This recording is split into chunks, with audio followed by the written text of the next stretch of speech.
Nginibingelela nonke ababukeli be-Black Life TV kuphi nakuphi la kufika khona lo mbukiso. Igama lami nginguStufuza Langamandla Zulu. Lolu hlelo lolu sibiza ngokuthi sikhipha izigameko okanye-ke sixoxe izinto ezibuhlungu zasehlela empilweni zethu. Nangisithi namhlanje ungivakashele sikhasimuza ukuthi siphathelene. Sawubona. Sawubona sisi njalo. Ngiyaphila njani? Ngiyaphila. Ubani igama nesibongo? Igama uphilile wakho uzwayo ngokuhlala ngihlala eMayville. Khulele khona. Ya. Alright, ngase ngiqala ukubona.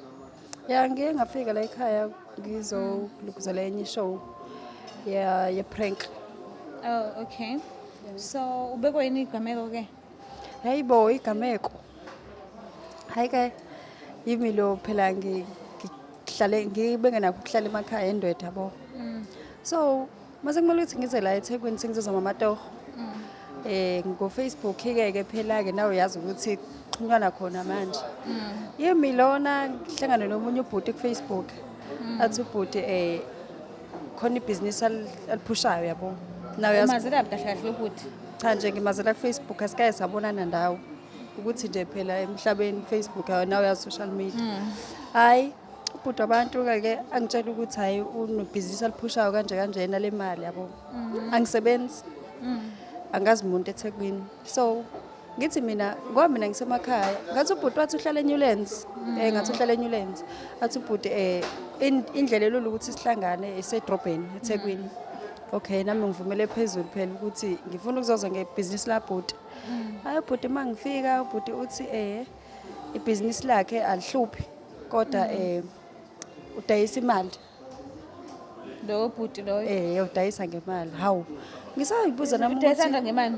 lento engangibuza wona ukuthi like udayisa kanjani imali asho ukuthi imali ayidayisayo like iyashiyana athi 1000 lu 400 2800 kanjalo yabo ngoba phela mina vela ngazi umuntu eThekwini like ngihlalela emakhaya Manje ayikhona umuntu ombuzayo ukuthi khona into enjalo eThekwini la emakhaya.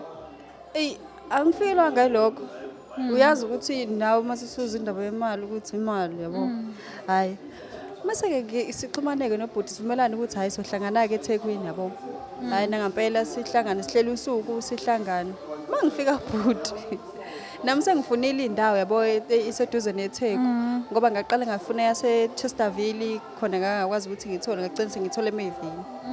Hayi ubhuti abantu ke ngimtshela ukuthi hayi ke sohlanganela khona eThekwini workshop ngoba iworkshop futhi hayi ke silokhuze ke sihlangane nobhuti masifika kubhuti ngifike ngikhulume naye sibingelelane phela ngoba sisazana kulokhuzeni kodwa phela kube khona itension yabo ukuthi asazani kodwa futhi yabo siyadingana ngoba phela ibusiness yabo nami ngayidinga phela imali angazi lutho ngeTheku angisebenza indawo ukuthi nje ngihambe ngifike yabo.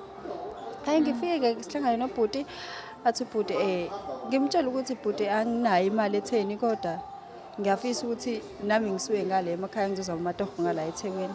Athi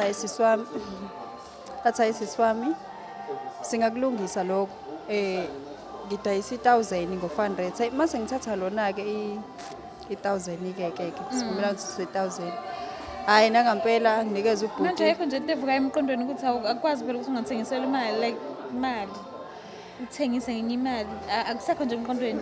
Kwakukhona but nganginakho ukuthi ngifuna ukuzama inhlanhla yabo nokuthi mfethu yabo umusemakhaya uzotshelwa ngezinto ezenzeke eThekwini awazi lutho ngeTheku yabo. So sivumelane ukuthi ngiyalithatha 1000 lapho esikhwameni no100 rand kuphela. Ngithe mangena okay ngihambe ngifuna ibuzi rank yaseMayville ukuthi ngithola kuphi phela sengizwile ngithi manje sengiyochecka ngala ukuthi indlu khona ngempela yini. Hayi ngihambe ngiwathola ama-taxi eMayville ngigibele etaxini mase kumele ukuthi ngikhokhe ngithi hayi uthi ngithathe kuyona le kabhuti yabo ngoba kwakhona nehlukene ngimnikeze kubhuti ngithi ngiyakhokha etaxini taxi driver vela abona ukuthi le mali le i-fake. Hawu ngixoxa ukuthi like emhlabeni khona into imali eyifake kanjani yabo. Manje wena zasemkade ekuthengisela yona wayibona? Yes ngayibona imali. Wayibona ifana nemali. Imali nje efana nezinye imali but ngathi sengikhokhe etaxini ngaxoxa ukuthi hayibo ifake kanjani khona imali uyizwe imali ubuqwembe bayo ukuthi abufani nephepha iphepha ubhala kulona nemali ayifani mayithinta. Hayibo leya mali leya nto leya yabona njengoba ngithi iyafana nemali it just that angasho ukuthi bayakwazi ukuyibona but mina ngabona imali nje ngoba ngisho ithinta uyezwa ukuthi imali yabo. Hayi gibeleke etheksini-ke kungiphoqa manje ebethi-ke ngangazi nokuthi imoto iyamisa emgaqweni mawulokhuzi uma unenkinga yokukhokha yabo. Hayi bethi bayimisa-ke imoto ngikhumbula ukuthi nomani benginawo 100 rand osesikhwameni yabo ngikade ukuthi nami ngizobuyela ngawo emumva in case labo ubhuti singasahlangani. Nangampela-ke ngikhiphe wona ngikhokhe ngawo mase sengifika-ke ngale ngifike-ke ngihambe ngengumama lo mastende phela lo engizobe ngilokhuza kena. Afika umama ngifike ngithi sikhulume sivumelane yabo ngakho konke ukuthi sokhokhelana kanjani nani yabo. Hayibo mangithi ngiyamnikeza umama sengithi phela sengizoqala manje irent. Umama naye avela abona ukuthi hayibo ifake le. Lapho angazi ukuthi kumele ukuthi ngenze kanjani. Uyacabanga manje ngoba anginayo imali ukuthi ngibuyele ekhaya emumva. Ngigibele ngayo njengoba ngiza ngala. Manje futhi sengidinga umsebenzi. Eyibo wahlupheka kusiyami. Ngakutshela-ke ngaze ugcine ubuyela kanjani ekhaya emuva? Ngagcina ngibolekile kwamakhelwane ngihlahlele khona omunye usisi nje wayehlala ngezansi kwakhona lapha waye-right yabo labantu uyabazi labantu uthola ukuthi nje umuntu ukwazi ukujwayela umuntu ngesikhathi. So ngathi mangixoxela isigameko sami wavele wathi uzongisiza ngemali ukuthi ngibuyele ekhaya-ke ngaphunywa kanjani. Ubuye ekhaya nje useKuThekwini imali kuba 250.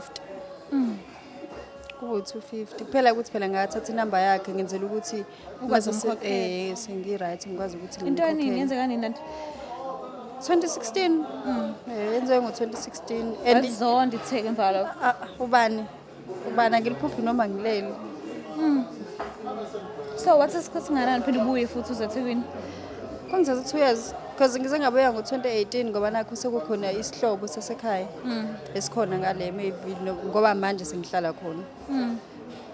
Ungathini ukululeka abantu ngokukhuluma nabantu abangabazi abahlangane nabo ku-Facebook? Akukho nje ngokusho ukuthi ngaphandle ukuthi umuntu ongamazi awumazi. Awumthembi nje umuntu ongamazi ngoba ngisho ungafika khona eThekwini ubona umuntu but akusho ukuthi lokho umuntu usuyamazi. Awumthembi nje umuntu ongamazi. Usuwahila-ke kodwa? Ya. Sibonga kakhulu sizivakashele kuhlelo lethu. Bonga bengisisi. Cela ukuthi ungakhohlwa ukuthi subscribe, ulike, ushare ngiyithanda kakhulu. Bye.